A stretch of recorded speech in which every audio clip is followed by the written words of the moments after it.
Now reasons for economic reforms, that means क्या बोला जा रहा है कि यहाँ तक तो हमें समझ में आया 1990 तक सब ठीक चल रहा है, तो सब ठीक चल रहा है तो हम लोग फेल क्यों हो रहे हैं, और अगर हम फेल हो रहे हैं दैट मीन्स हमें कुछ तो क्रिटिकल एनालिसिस करने की ज़रूरत है, जिसकी वजह से हमें कुछ रिफॉर्म्स चेंज करने की ज़रूरत पड़ी from the year 1991.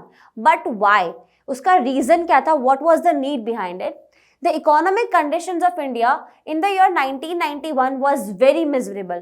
It was due to the cumulative effect of a number of reasons. That means कोई एक reason नहीं था. There was a cumulative effect. There were many reasons जिसकी वजह से 1991 में India was miserable. Let us discuss the various reasons which aroused the need for making major economic reforms in the country. The first one being poor performance of public sector. Last chapter में हमने discuss किया था कि public sector को हमने major role दिया. Public sector में बहुत सारे इन्वेस्टमेंट्स थे, बहुत इन्वेस्ट किया गवर्नमेंट ने, but still public sector was not performing efficiently. बहुत सारे लॉस मेकिंग पीएसयूज थे, दैट मीन्स बहुत सारी loss making public sector undertakings function करी थी, and they have taken over the monopoly over the industries जहाँ पे प्राइवेट सेक्टर बहुत अच्छा परफॉर्म कर सकती थी. In the 40 years period, that is from 1951 to 1990, the public sector was assigned an important role to work in the economic development of India. However, except for a few public enterprises, the overall performance was very disappointing, which we saw in the last chapter also.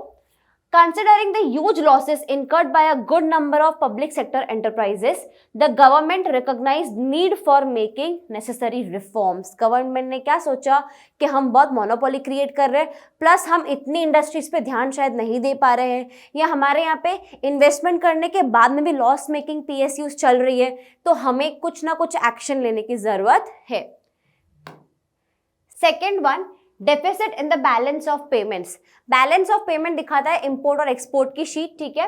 The deficit in the balance of payment arises when foreign payments for imports exceed foreign receipts from exports. That means क्या बोला जा रहा है, आपने import ज्यादा किया in comparison to export. That means आपने बहुत सारा गुड्स अंदर परचेज कर लिया, अंदर आपने अपनी कंट्री में लाए हैं, इंस्टेड ऑफ एक्सपोर्टिंग मच. क्योंकि हमने देखा था लास्ट चैप्टर में कि हमने क्या किया था, इनवर्ड सब्स्टिट्यूशन पॉलिसी स्टार्ट की थी, ठीक है, पर हमने क्या किया, एक्सपोर्ट सेक्टर पे ध्यान नहीं दिया. कुछ चीज़ों में हम सेल्फ रिलायंट हो गए, but still there were many things जिसमें इंडिया पीछे थी, तो हमारे इंपोर्ट्स इंक्रीज हो गए और एक्सपोर्ट्स इंक्रीज नहीं हो पाए, जिसकी वजह से we were seeing a deficit in the balance of payment, क्योंकि पे तो करना पड़ेगा बाकी कंट्रीज को हमें. Even after imposing heavy tariffs and fixing quotas, there was a sharp rise in imports. जो मैंने अभी आपको बताया कि भले ही गवर्नमेंट ने टैरिफ लगाया, कोटा लगाया, अगेन टैरिफ क्या था, टैरिफ था कि आप बहुत ज़्यादा गुड्स मंगवाते हो लेट्स से, तो आपको ड्यूटी पे करनी पड़ती है, तो यहाँ पे गवर्नमेंट ने बहुत ज़्यादा चार्ज इंक्रीज कर दिया, ड्यूटी इंक्रीज कर दी. और कोटा क्या था, दिस वाज अ लिमिट कि अगर आप एक बार में 100 यूनिट्स मंगवा रहे हो तो आप एक बार में सिर्फ 20 यूनिट्स ही मंगवा पाओगे, तो आपको बार बार एक्सपोर्ट करना पड़ेगा या बार बार इंपोर्ट करना पड़ेगा. तो क्या बोला जा रहा है यहाँ पे कि है ना, हमने कोटा और टैरिफ की लिमिट्स तो फिक्स कर दी, बट स्टिल इंपोर्ट्स इंक्रीज हुए. On the other hand, there was a slow growth of exports due to low quality and high prices of Indian goods in the international market. क्या बोला जा रहा है कि है ना, हमने लास्ट चैप्टर में ये भी देखा था एंड में कि इंडिया ने क्या किया था, फॉरेन मार्केट को कंपटीशन नहीं करने दिया, ठीक है. इंडियन गुड्स को ग्रो होने की स्पेस थी, डोमेस्टिक मार्केट को ग्रो होने की स्पेस थी, बट हमारे अभी भी जो इंडस्ट्रीज थी दे वर प्रोड्यूसिंग चीप क्वालिटी गुड्स. अभी भी उनका गुड का क्वालिटी जो था वो इतना हाई नहीं था that could compete the foreign markets, जिसकी वजह से एक्सपोर्ट्स ग्रो नहीं हुए. Next was inflationary pressure. Inflation मतलब क्या, बहुत महंगाई बढ़ते जाना, ठीक है, डे बाय डे आपके यहाँ पे प्राइजेस बढ़ते ही जा रहे हैं किसी चीज़ के या किसी भी गुड्स या सर्विसेज के. There was a consistent rise in the general price level in the economy due to an increase in the money supply and shortage of essential goods. That means क्या बोला जा रहा है, पैसा तो था बट गुड्स की शॉर्टेज हो रही थी, ठीक है. इसकी वजह से इन्फ्लेशनरी प्रेशर भी बहुत इंक्रीज हो गया with in the country. Falls in foreign exchange reserve. ना फॉरेन एक्सचेंज रिजर्व मीन्स एक कंट्री अगर किसी और कंट्री के लेट्स से एक रिजर्व मेंटेन करती है, ठीक है, किसी किसी कंट्री के अलग अलग कंट्रीज की करेंसीज के अकॉर्डिंग, ठीक है, अमेरिका के अकॉर्डिंग, यूके के अकॉर्डिंग, रशिया के अकॉर्डिंग, तो उस हिसाब से कंट्री क्या करती है, रिजर्व्स मेंटेन करती है। तो फॉरेन एक्सचेंज रिजर्व्स को हम ऐसे भी बोलते हैं कि फॉरेक्स हो गया या एफएक्स रिजर्व्स हो गए, वो एक्सटर्नल असेट होता है। दैट मीन्स आप उनको कन्वर्ट कर सकते हो फॉरेन करेंसी में, गोल्ड में, ड्रॉइंग राइट्स में, ठीक है, इन चीजों में आप उनको कन्वर्ट कर सकते हो। Now held by the central bank for direct financing of external payment imbalances. That means अगर आप पे कर नहीं पा रहे हो किसी कंट्री को, तो आप अपना फॉरेन एक्सचेंज रिजर्व यूज करके पे कर सकते हो। दैट इज फॉर क्राइसिस, जब इम्बैलेंस होता है पेमेंट का तब हम इसको यूज करते हैं। In 1991, foreign exchange reserve fell to the lowest level and it led to the foreign exchange crisis in the country. Foreign exchange reserve declined to a level that it was not adequate. That means क्या बोला जा रहा है, 1991 में foreign exchange reserve बहुत ज़्यादा decline हुआ, ठीक है। अगर आप किसी कंट्री से इम्पोर्ट्स भी करते हो आपको पे तो करना है उन्हें, बट अब हमारे पास में पे करने के लिए भी पैसे नहीं बचे थे। That means to finance imports for more than 2 weeks, that means अगर आप 2 वीक्स से ऊपर कुछ मंगवा ही नहीं पाओगे, आपके पास में बैलेंस ही नहीं था, पे करने के लिए बैलेंस नहीं है, तो हम इम्पोर्ट नहीं कर सकते। दैट मीन्स बस 2 वीक्स के लिए और हम इम्पोर्ट कर सकते थे, फिर हमारे पास में कैपेसिटी नहीं थी पे करने की कंट्रीज को। To pay the interest that needs to be paid to international lenders, country ने अलग अलग कंट्रीज से, अलग अलग बैंक से उधार भी ले रखे थे। दैट मीन्स हमारे पास में इंटरेस्ट पे करने के लिए भी पैसे नहीं बचे थे। Huge burden of debts, of course अभी मैंने आपको बताया कि बहुत सारे उधार लिया हुआ था, तो बहुत सारा डेट हो गया, तो there was huge burden of debt. तो ये डेट क्यों हो रहा है, ठीक है, इसके बदले हम क्या रिफॉर्म लें वो भी जरूरी है। The expenditure of the government was much higher than the revenue, government was spending much than it was generating.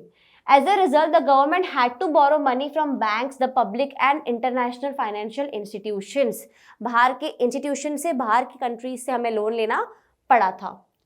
Inefficient management. The origin of the financial crisis can be traced to the inefficient management of the Indian economy. That means क्या बोला जा रहा है कि हमने कहीं ना कहीं inefficiency दिखाई मैनेज करने में, जिसकी वजह से भी ये सब चीजें हो रही थी। So it could be all traced back कि हमने मैनेजमेंट प्रॉपर नहीं किया। Now, the government had to generate surplus revenue to meet the challenges like unemployment, poverty and population explosion.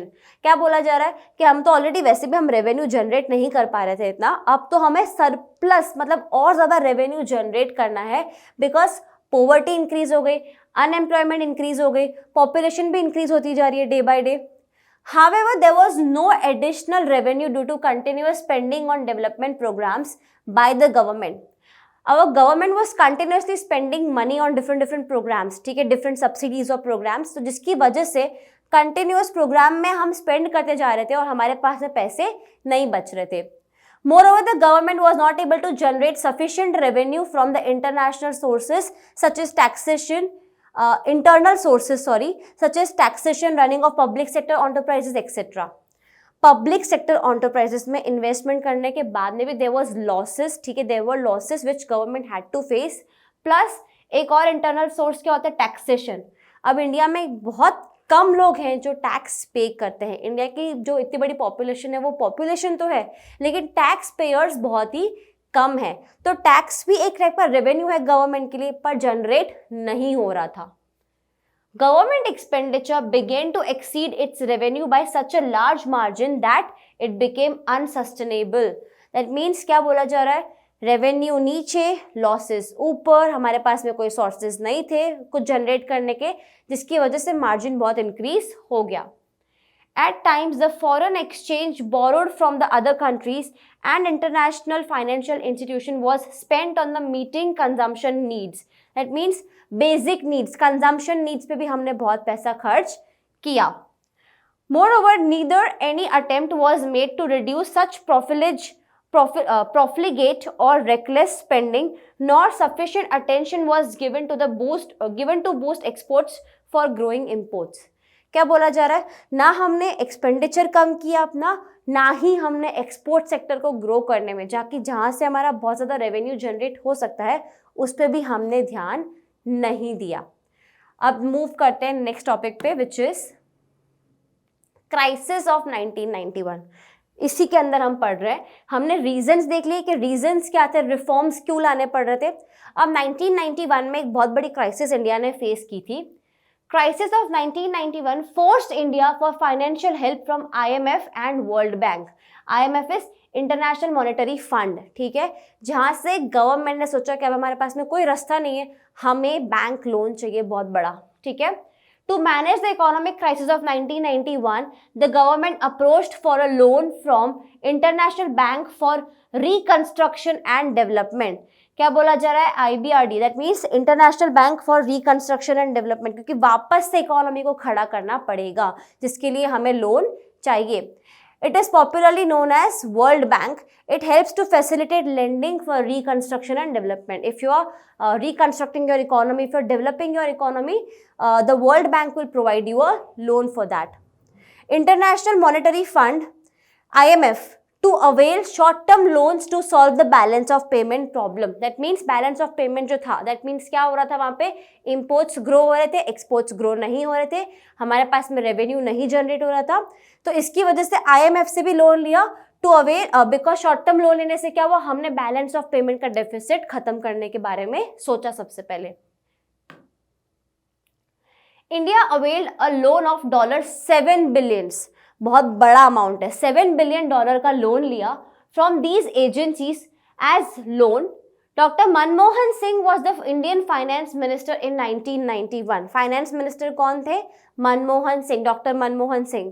Prime minister बनने से पहले वो फाइनेंस मिनिस्टर थे, and he was greatly acknowledged for his capabilities to steer away from the economic crisis looming large on the Indian economy, ठीक है। इन्होंने कुछ अच्छे स्टेप्स लिए थे इंडियन इकोनॉमी को इस क्राइसिस से बचाने के लिए। For availing of the loan, these international agencies expected India to liberalise and open up the economy by now.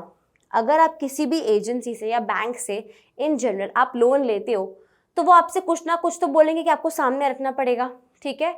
Let's say हम होम लोन लेते हैं, तो हमारा घर के ऊपर हम लोन लेते हैं, राइट। तो अगर आपने लोन नहीं चुका है तो घर किसका? बैंक का। वैसे ही यहाँ पे भी कुछ कंडीशंस थी, ठीक है। वर्ल्ड बैंक ने क्या बोला कि आपको लोन चाहिए, okay we are ready, but आपकी इकोनॉमी, ठीक है, अगर वो इतनी बड़ी इकोनॉमी को लोन दे रहे हैं तो ऑफ कोर्स उन्होंने कुछ रिसर्च, कुछ स्टडी किया इंडिया के बारे में, and then they have given some conditions, जो भी हम देखने वाले हैं यहाँ पे, कि इंडिया को लोन मिलेगा, बट इंडिया को हमारी बात मान के ये कुछ चीजें करनी पड़ेगी। The first one being removing restrictions on the private sector. Licensing हटाओ, ठीक है, कुछ जो रिस्ट्रिक्शंस हैं वो हटाओ, प्राइवेट सेक्टर को स्मूथली फंक्शन करने दो, थोड़ा फ्रीडम उनको मिलना चाहिए। Reducing the role of government in many areas, जो हमने देखा था लास्ट चैप्टर में कि गवर्नमेंट ने मोनोपोली करके रखी थी, जो सेक्टर्स में प्राइवेट सेक्टर परफॉर्म कर सकता है वहां पे भी गवर्नमेंट का रोल था। सो नाउ गवर्नमेंट को अपना रोल रिड्यूस करना पड़ेगा इन many areas. And removing trade restrictions. Trade restrictions मतलब अगर आपने टैरिफ, कोटा, ये सब चीज़ें हैं, प्लस इसके अलावा भी जो आपने रिस्ट्रिक्शंस लगाए हैं वो आपको रिमूव करने पड़ेंगे। दैट मीन्स अब अपने आप को ओपन करो कि आप सबसे ट्रेड कर पाओ। India agreed to the conditions of the World Bank and IMF and announced the new economic policy. India ने क्या बोला कि ओके भाई, हम आपकी कंडीशंस मानते हैं, क्योंकि अभी इंडिया वॉज इन नीड, ठीक है। तो इंडिया को इनकी कंडीशंस माननी पड़ी, एंड देन हमने फाइनली क्या लिया? न्यू इकोनॉमिक पॉलिसी रिफॉर्म लाने का हमने डिसाइड किया। So this was about the introduction of this chapter. Let us move on to our next video.